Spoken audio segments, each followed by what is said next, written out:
Imagine a time long before recorded history, a time of myth and legend. On a vast, wind-swept plain in what is now Wiltshire, England, a monumental task was about to begin. This is the story of Stonehenge, not just as a pile of ancient rocks, but as a testament to human ingenuity, perseverance, and a deep connection to the cosmos. Our journey starts around 3000 BC, in the late Neolithic period. The first Stonehenge wasn't the iconic circle we know today. It was a simple yet important circular earthwork, a ditch and bank called a henge.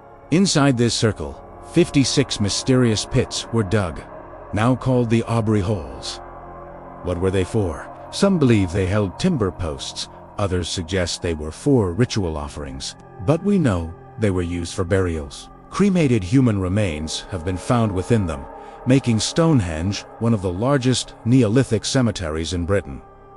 These weren't just random people. They were likely elites, leaders, or priests, chosen for a special final resting place in this sacred ground. This was Phase 1, the birth of a legend. Around 2500 BC, the real magic began. The creators of Stonehenge embarked on a feat that still boggles the mind today. They decided to bring stone to the sacred circle. And not just any stone, they sourced blue stones weighing up to 4 tons each from the Preseli Hills in Wales. Think about that for a moment.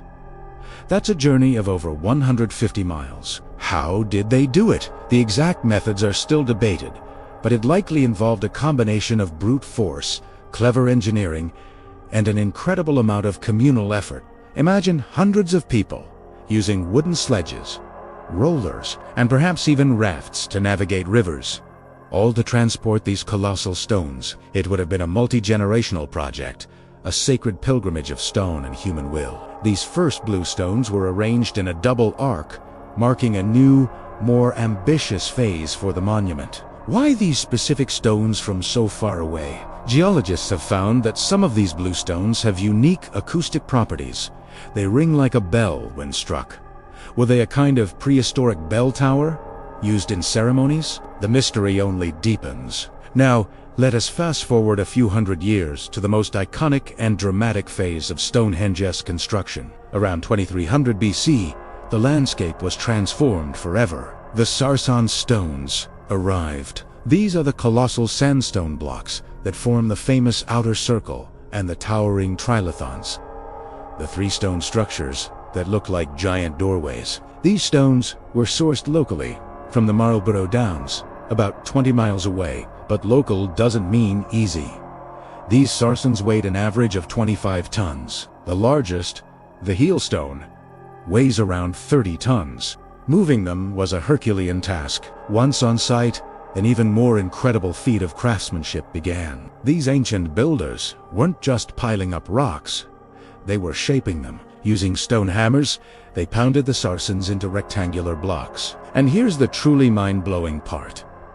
They created joints just like a carpenter would. They carved mortise and tenon joints to secure the horizontal lintels on top of the uprights. They even used tongue and groove joints to link the lintels of the outer circle together. This is sophisticated woodworking, but done in stone, with the most basic of tools. It shows an incredible level of planning, precision, and a desire to build something that would last for eternity. The blue stones were then rearranged within this new, grander sarsen structure. The monument, as we know it today, was finally taking shape. So, the biggest question of all, why? Why pour centuries of effort, resources, and human life into building this magnificent structure? The most compelling theory is that Stonehenge was a temple, a sophisticated astronomical observatory aligned with the movements of the sun and moon. Stand in the center of the circle on the summer solstice, the longest day of the year. As the sun rises, it appears directly over the heel stone, which stands just outside the main circle. Its first rays flood the ancient avenue and illuminate the heart of the monument. On the winter solstice, the sun perfectly aligns with the tallest trilithon. For these Neolithic people, whose lives depended on the changing seasons for farming, this celestial clock would have been vital. It was a calendar, a cathedral, and a connection to the heavens, all rolled into one. It was a place where the world of the living met the world of the ancestors and the cosmos itself. The solstices were likely times of great festivals, rituals, and gatherings, marking the cyclical death and rebirth of the year. But Stonehenge wasn't an isolated wonder. The landscape around it is just as important. Recent archaeological discoveries have revealed a sprawling ceremonial complex. Just a couple of miles away lies Durrington Walls, a massive settlement where the builders of Stonehenge likely lived. Excavations there have uncovered houses, feasting halls, and vast quantities of animal bones, suggesting huge gatherings and celebrations. It's believed that Durrington Walls was the land of the living, a place of wood and feasting, while Stonehenge was the land of the dead and the ancestors, a domain of eternal stone. A path linked the River Avon to Stonehenge, hinting at ancient rituals and festivals. Imagine processions of people moving from the bustling wooden settlement to the silent, imposing stone circle, bridging the gap between life and eternity. This entire landscape was sacred, a theater for the most important rituals of its time. Over the next 1,000 years, Stonehenge continued to be used and modified, though never again with the same grand ambition. The blue stones were rearranged multiple times, suggesting changing beliefs or rituals. The Romans arrived in Britain in 43 AD, intrigued by Druids and their rituals. Stonehenge was already ancient by the time the Druids came onto the scene. They may have used the site, but they did not build it. As centuries passed, the monument fell into ruin. Stones toppled, and the original purpose was lost to time, replaced by folklore and myth.